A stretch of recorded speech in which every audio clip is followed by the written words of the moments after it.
اور جب ان کے پاس اللہ کی طرف سے پیغمبر آخر الزماں صلی اللہ علیہ وآلہ وسلم آئے اور وہ ان کی آسمانی کتاب کی تصدیق بھی کرتے ہیں، تو جن لوگوں کو کتاب دی گئی تھی ان میں سے ایک جماعت نے اللہ کی کتاب کو پیٹ پیچھے پھینک دیا، گویا وہ جانتے ہی نہیں،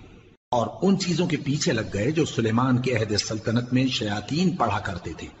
اور سلیمان نے مطلق کفر کی بات نہیں کی، بلکہ شیطان ہی کفر کرتے تھے کہ لوگوں کو جادو سکھاتے تھے، اور وہ یعنی بنی اسرائیل ان باتوں کے بھی پیچھے لگ گئے جو شہر بابل میں دو فرشتوں یعنی ہاروت اور ماروت پر اتری تھی،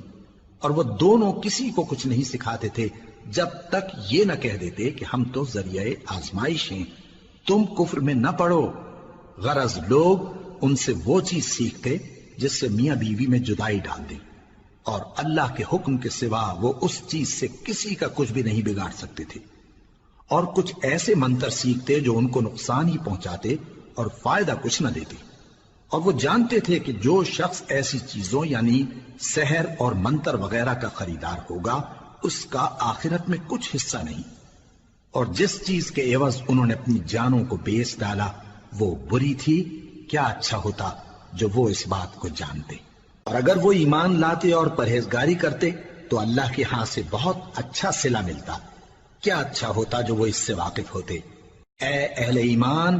گفتگو کے وقت پیغمبر صلی اللہ علیہ وآلہ وسلم سے راعنا نہ کہا کرو، انظرنا کہا کرو، اور خوب سن رکھو، اور کافروں کے لیے دکھ دینے والا عذاب ہے۔ جو لوگ کافر ہیں، اہل کتاب یا مشرک، وہ اس بات کو پسند نہیں کرتے کہ تم لوگوں پر تمہارے پروردگار کی طرف سے خیر و برکت نازل ہو، اور اللہ تو جس کو چاہتا ہے اپنی رحمت کے ساتھ خاص کر لیتا ہے، اور اللہ بڑے فضل کا مالک ہے۔ ہم جس آیت کو منسوخ کر دیتے یا اسے فراموش کرا دیتے ہیں تو اس سے بہتر یا ویسی ہی اور آیت بھیج دیتی ہیں۔ کیا تم نہیں جانتے کہ اللہ ہر بات پر قادر ہے؟ کیا تمہیں معلوم نہیں کہ آسمانوں اور زمین کی سلطنت اللہ ہی کی ہے،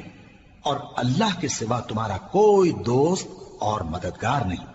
مسلمانوں، کیا تم یہ چاہتے ہو کہ اپنے پیغمبر صلی اللہ علیہ وآلہ وسلم سے اسی طرح کے سوال کرو جس طرح کے سوال پہلے موسیٰ سے کیے گئے تھے؟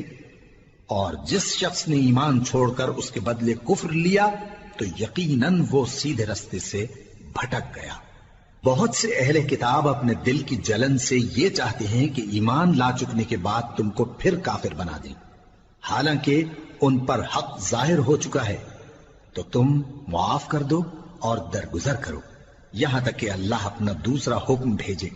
بے شک اللہ ہر بات پر قادر ہے۔ اور نماز ادا کرتے رہو اور زکوٰۃ دیتے رہو، اور جو بھلائی اپنے لیے آگے بھیج رکھو گے اس کو اللہ کے ہاں پالو گے۔ کچھ شک نہیں کہ اللہ تمہارے سب کاموں کو دیکھ رہا ہے۔